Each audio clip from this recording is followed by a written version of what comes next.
All right, it's recording. Anytime you're ready. Here's that save. Hey, mic check. This thing on.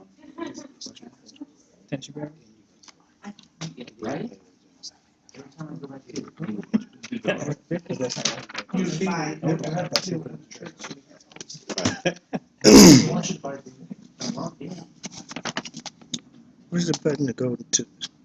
You can click the space bar, or you can click the mouse. It's the arrow button. Okay.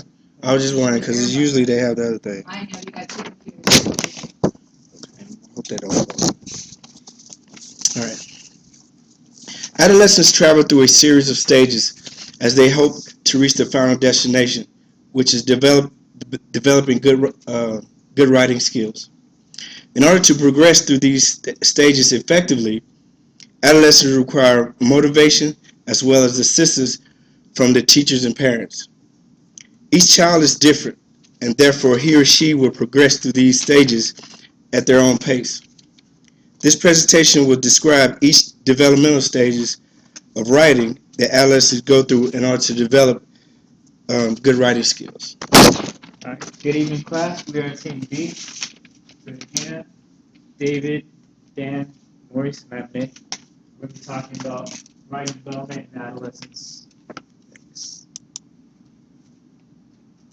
Spacebar.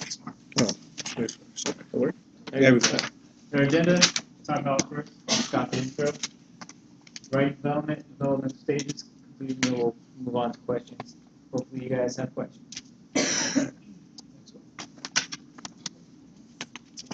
So we're going to talk about the beginning stages of writing. Anyone who has children knows that scribbling comes first. They just start drawing on anything, your walls, your tables. They start scribbling. They don't really know what it means, especially when they see you do anything. My son, when he was little, Blue's Clues had just come out, and he had his little book and he had his little pen. And so I thought, oh, how cute! I'm going to buy him the little book and the little black crayon. Well, he took my little crayon and he wrote his Blue's Clues book, and it was great. You could wipe it off and redo it, and then he'd walk down the stairs with his Blue's Clues black marker, and he wrote on all the walls, and then I thought maybe that's not the right way to teach him. So we moved on to other things and started doing more teaching type issues. He became a very good, he draws better now, but those little scribbles that he started with on everything that I owned helped him out, I'm sure, along the way. Then you go into letter-like symbols, and they start to form symbols and letters, numbers. They try to copy what you do, and it's easy for a child with a short name to learn maybe one or two letters of its name to learn how to teach it that way. My son, he's actually autistic, so he does things a little backwards. When you do your A's, it's a certain way down. He kind of does it, just different. Everything's different. What we do right, he does left, pretty much. So it's a little hard for him, but he still got it. He became a good writer. Not writer, sorry. Artist. But and then we have strings of letters where they start to string it all together. They become more different forms, and the letters now become words, and they can understand a little bit more what they're trying to say. I want a cookie, or let's go to McDonald's. Kids learn what you do, and as long as I didn't read as much to my children as I should have, and actually taking a couple of the classes that I've taken now, I've learned that I wasn't a very good mother, and I probably did a lot wrong. But I know now that I'll be a great grandmother. In the beginning stages of sounds, the same thing. They move on to sounds and forming them a little bit more, and they can understand a little bit clearer about what they mean or say. So if you say something wrong, like I had a friend, and she was introducing her kids once, and they were just little guys, and she was like, "What are your names?" And he's like, "I'm Jacob." So we were like, "Hi, Jacob." And he's like, "No, not Jacob, Jacob." But he was trying to correct us on our English because he knew his name was Jacob, and he said Jacob, and that's what his name was. And as mentioned in the earlier parts of this presentation, those are those stages 1 through 4. I did stages 5 through 8.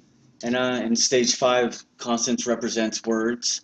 Stage 6, there's the initial, middle, and final sounds. stage 7 transitional phases, and stage 8 standard spellings.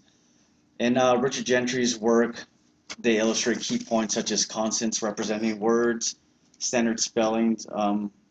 I just mentioned those right now, standard spellings, and the ones mentioned. Let me see, stages of the ones mentioned. The child may often mix upper and lowercase letters in their writing, and words are spelled words are spelled the way that they sound, and the child's writing is readable. In these stages, a child is really trying to build on the foundation that they have right now, and it's up to us parents to encourage them, and mention how the earlier groups mentioned that the school has a certain part in their play to build, and so do the parents. And next slide. So all this kept in mind, different stages that we go through as children, adolescents.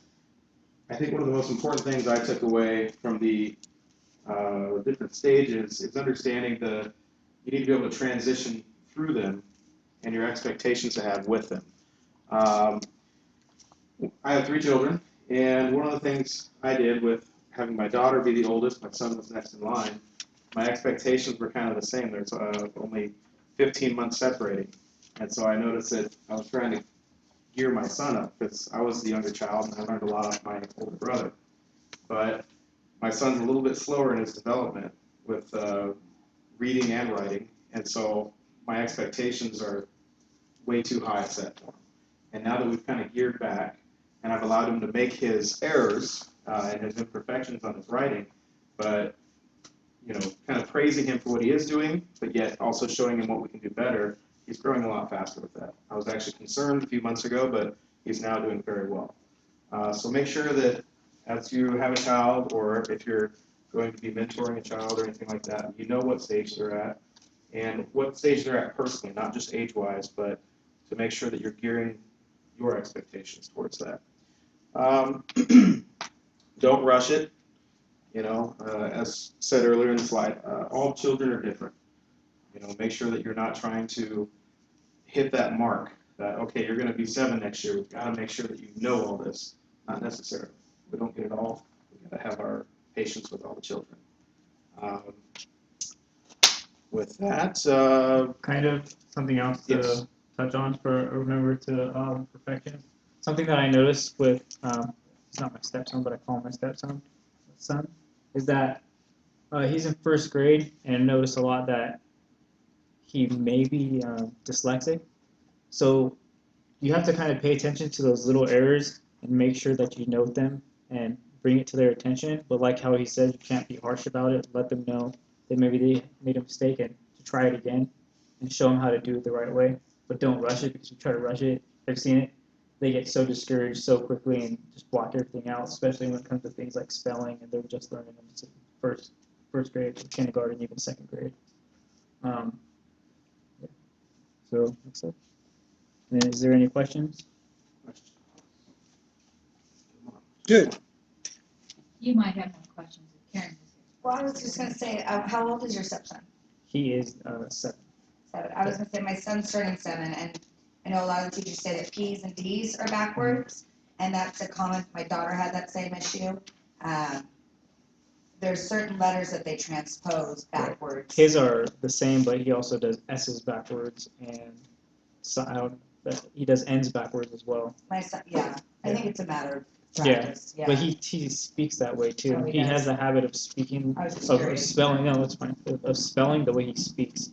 A lot of the words, like one of the exercises we did a couple weeks ago, how it said, I don't recall exactly what it said, but you had to kind of like translate it and then let them Starting know with the right letter. exactly, and let them know, just because it sounds this way, it doesn't mean that it's necessarily spelled this way.